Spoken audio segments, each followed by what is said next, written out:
Good morning, students. Class 7 Science. Today we will discuss the chapter 10. This is respiration in organisms. Respiration, as we know that all the living organisms require energy to carry out various life processes. हमें दैनिक जीवन में जितने भी तरह के क्रियाकलाप होते हैं या कार्य होते हैं उनको करने के लिए एनर्जी चाहिए होती है और वो एनर्जी हमें अपने फूड से मिलती है। ठीक है, फूड से एनर्जी का हम जब भी हम खाना खाते हैं तो उस खाने के अंदर जो कार्बोहाइड्रेट है, फैट है, प्रोटीन है, उसके अंदर से एनर्जी रिलीज़ होती है और वो हमें अन्य कार्य को करने के लिए एनर्जी हमें फूड से मिलती है। तो ये एनर्जी रिलीज़ कैसे होती है उसको हम इस लेसन में डिस्कस करेंगे और इसको जानेंगे। ठीक है,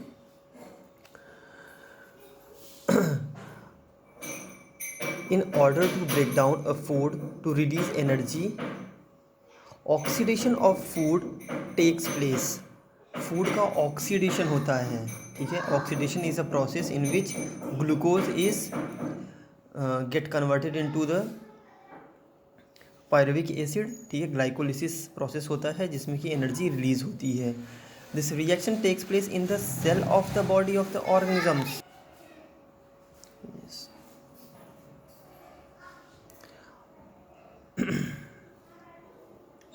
the reaction takes place in the cell of the body of the organisms. जो एनर्जी रिलीज़ करने का प्रोसेस है वो सेल के अंदर होता है। शरीर की जो सबसे छोटी इकाई होती है कोशिका, कोशिका के अंदर एनर्जी का ऑक्सीडेशन होता है, ग्लूकोज का ऑक्सीडेशन होगा। The oxygen needed for the oxidation comes from the air that we inhale. अब भोजन से जो एनर्जी निकलने का प्रोसेस है उसमें ऑक्सीजन की आवश्यकता होती है और वो ऑक्सीजन हमें कहाँ से मिलती है? जब हम सांस लेते हैं। We have do breathing. हम सांस लेते हैं, सांस लेते समय हम ऑक्सीजन को इनहेल करते हैं और ब्रीद आउट करते समय CO2 को हम एक्सपेल आउट करते हैं, उसे बाहर निकालते हैं। ठीक है, तो ब्रीदिंग करने से हमारे शरीर के अंदर ऑक्सीजन पहुंचती है जो हमारे लंग्स में इकट्ठी होती है और लंग्स के बाद जो ब्लड है वो उसको पूरे एक एक सेल तक पहुंचा देता है। ठीक है, the oxygen is then transferred to all the body parts and finally to every cell. Thus, the process in which food is broken down to release energy is called respiration. वह प्रक्रिया जिसमें भोजन के टूटने से एनर्जी रिलीज़ होती है वो रेस्पिरेशन कहलाती है। ठीक है, तो respiration is doesn't mean that we have only do the breathing. हम जो सांस लेते हैं सांस को हम रेस्पिरेशन नहीं कहेंगे। रेस्पिरेशन का तात्पर्य होता है कि जो भी फूड हमने खाया हुआ है उस फूड के ऑक्सीडेशन से एनर्जी को रिलीज़ करना, और ये पूरा प्रोसेस किसके अंदर हो रहा है? सेल के अंदर हो रहा है। During respiration CO2 and water are released as a waste product. जब रेस्पिरेशन होता है, जब ग्लूकोज का ब्रेकडाउन होता है, ग्लूकोज टूटता है। अब यहाँ पे हम जैसे देख सकते हैं ग्लूकोज है C6H12O6। जब ये ऑक्सीजन इसके साथ इन्वॉल्व होती है, ठीक है, ऑक्सीजन की प्रेजेंस में, ये इसका ऑक्सीडेशन हो चुका है। ठीक है, ये टूट चुका है एनर्जी के लिए और ये क्या रिलीज़ कर रहा है? 6 CO2 + 6 वाटर प्लस एनर्जी। तो जो भी ग्लूकोज हम लेते हैं उस ग्लूकोज से एनर्जी बनती है और एनर्जी बनने के साथ साथ क्या उसमें रिलीज़ हो रहा है? 6 CO2 बन रहा है और 6 H2O बन रहा है। ठीक है, तो इस तरह से ये जो प्रोसेस है ये सेलुलर लेवल पे हो रहा है, एक कोशिका के अंदर हो रहा है और हम इस चीज़ को क्या कह रहे हैं? Respiration. The process in which food is broken down to release energy is called respiration. During respiration CO2 and water are released as a waste product. The two basic process of respiration are external respiration and internal respiration. अब जो respiration है वो 2 step में complete होता है। पहला step उसका है एक्सटर्नल रेस्पिरेशन। एक्सटर्नल रेस्पिरेशन में हम क्या करते हैं? ब्रीदिंग करते हैं। हम नोज़ से ब्रीथ करते हैं और सारी जो ऑक्सीजन है उसको हम ब्रीथ करके सांस जब हम लेते हैं तो वो सबका सब हमारे लंग्स में इकट्ठा हो जाते हैं और लंग्स से उस पूरे एयर को एक्सटर्नल रेस्पिरेशन में हमने देखा जिस तरह से नोज से हम ब्रीथ करते हैं और ब्रीथ करने के बाद जो एयर होती है वो हमारे लंग्स में चली जाती है और लंग्स से ब्लड के थ्रू वो पूरी सेलुलर लेवल पे भेजी जाती है। अब अगला स्टेप जो आता है रेस्पिरेशन का, जो सेलुलर लेवल पे, जिसे हम इंटरनल रेस्पिरेशन कहते हैं। सेल के अंदर माइटोकॉन्ड्रिया होता है जिसे powerhouse of the cell कहा जाता है। माइटोकॉन्ड्रिया के अंदर ये ग्लूकोज का ब्रेकडाउन होना शुरू होता है। ग्लूकोज ऑक्सीजन की प्रेजेंस में ब्रेकडाउन होता है उसका, वो टूटता है और CO2 और H2O रिलीज़ करता है और एनर्जी रिलीज़ होती है। तो ये सारी प्रक्रिया माइटोकॉन्ड्रिया सेलुलर लेवल पे हो रही है, सेल के अंदर हो रही है, इसीलिए हम इसको सेलुलर रेस्पिरेशन कहते हैं। अब हम डिफरेंसेस देख लेते हैं। What are the differences between breathing and cellular respiration. Breathing, it is a physical process of exchange of gases. Breathing जो होती है वो फिजिकल प्रोसेस है, क्योंकि बार बार हम क्या करते हैं, अपने लंग्स को फुलाते और पिचकाते हैं बैलून के लाइक। हम क्या करते हैं, ब्रीद करते हैं, तो जो जितनी भी एयर है वो हमारे लंग्स में फिल्ड आउट हो जाती है और ब्रीद आउट करने के बाद वो लंग्स से एक्सपेल आउट हो जाती है, बाहर आ जाती है। तो ये एक फिजिकल प्रोसेस है। Cellular respiration, it is a chemical process of oxidation of food. तो हम जैसे ऊपर एक जो रिएक्शन है, रिएक्शन को देख सकते हैं कि ये क्या है, पूरा केमिकल प्रोसेस है।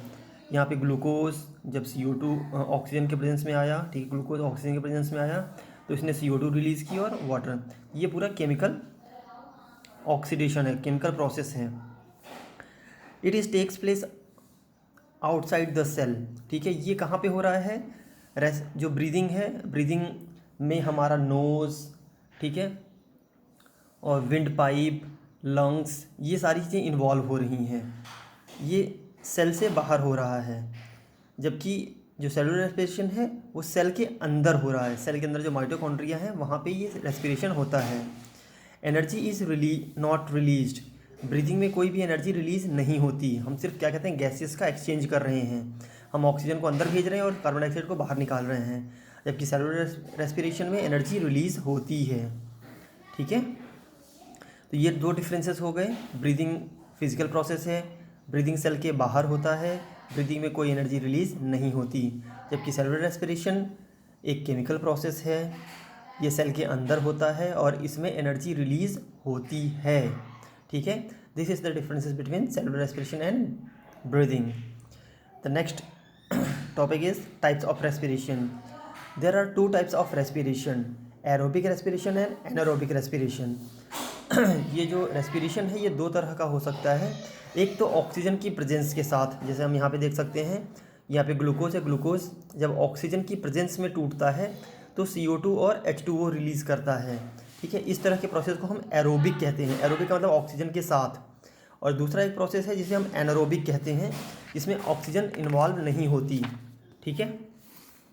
अब यहाँ पे जैसे हम देख सकते हैं एनारोबिक रेस्पिरेशन में ग्लूकोज है, ग्लूकोज एनारोबिक विदाउट ऑक्सीजन, यहाँ पे ये ब्रेकडाउन हो रहा है तो ये अल्कोहल और CO2 रिलीज़ कर रहा है। जबकि एरोबिक में हमने देखा था जब ऑक्सीजन प्रेजेंट होती है तो ये CO2 और वाटर बना रहा था, लेकिन यहाँ पे वाटर ना बन करके यहाँ पे अल्कोहल बन रहा है और एनर्जी रिलीज़ हो रही है। और ये एनारोबिक रेस्पिरेशन कौन करता है, some organisms like yeast can live without oxygen, ठीक है। जो ईस्ट होती है, ठीक है, जिसे हम फंगस के नाम से भी जानते हैं, फफूंदी के नाम से जानते हैं, ईस्ट जो है वो एनारोबिक रेस्पिरेशन करने में सक्षम है, ठीक है। वो बिना ऑक्सीजन के भी एनर्जी रिलीज़ कर लेती है। तो वो करती क्या है कि मीठी चीज़ों पे ग्लूकोज के ऊपर वो बैठेगा और उससे अल्कोहल का फॉर्मेशन करेगा।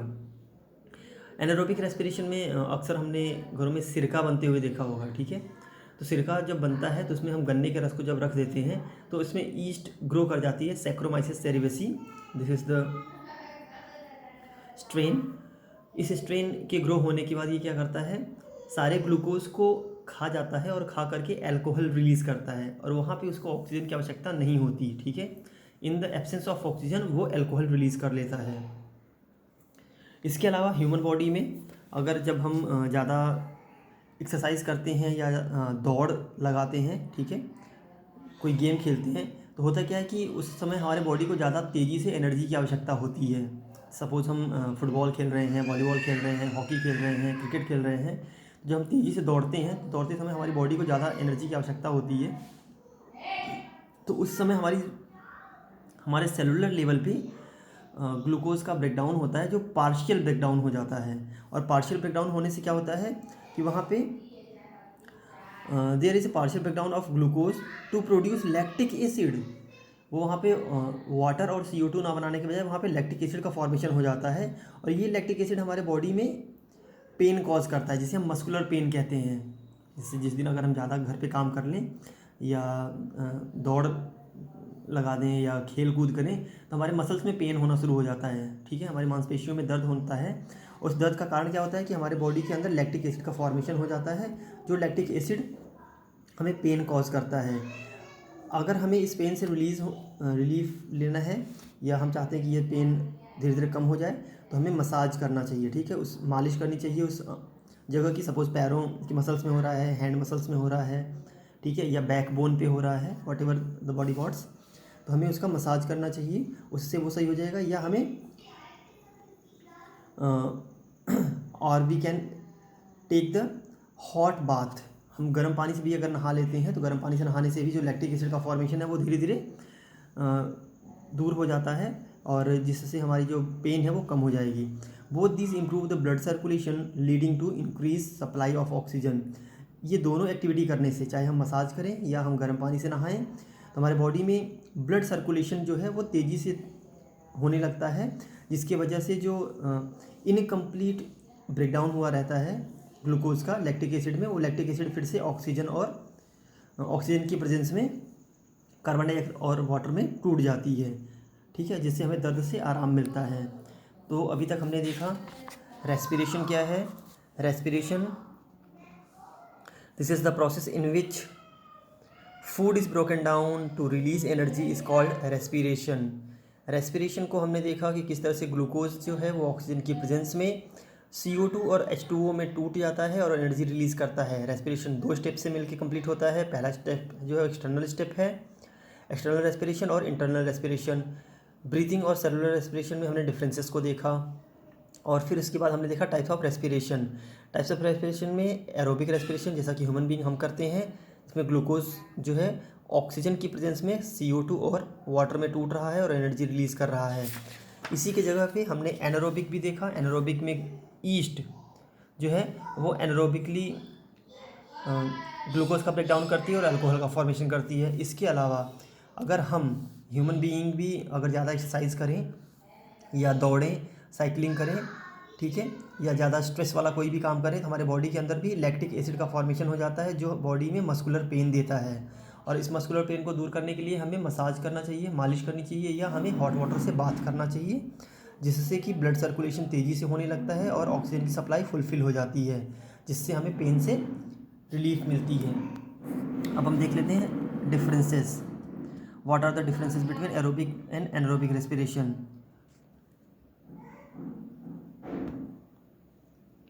Takes place in the presence of oxygen. Aerobic respiration कब होगा? जब ऑक्सीजन प्रेजेंट होगी। एनारोबिक कब होगा? जब ऑक्सीजन एब्सेंट होगी। एरोबिक रेस्पिरेशन में glucose is oxidize to completely, glucose पूरी तरह से टूट जाता है, और एनारोबिक में ग्लूकोज पार्शियली टूटता है, आधा ही उसका ब्रेकडाउन हो पाता है। End product are CO2 and water. Aerobic respiration में एंड प्रोडक्ट जो है वो हमें कार्बन डाइऑक्साइड और पानी मिलता है, जबकि एनारोबिक में end product are either alcohol और lactic acid and CO2 and very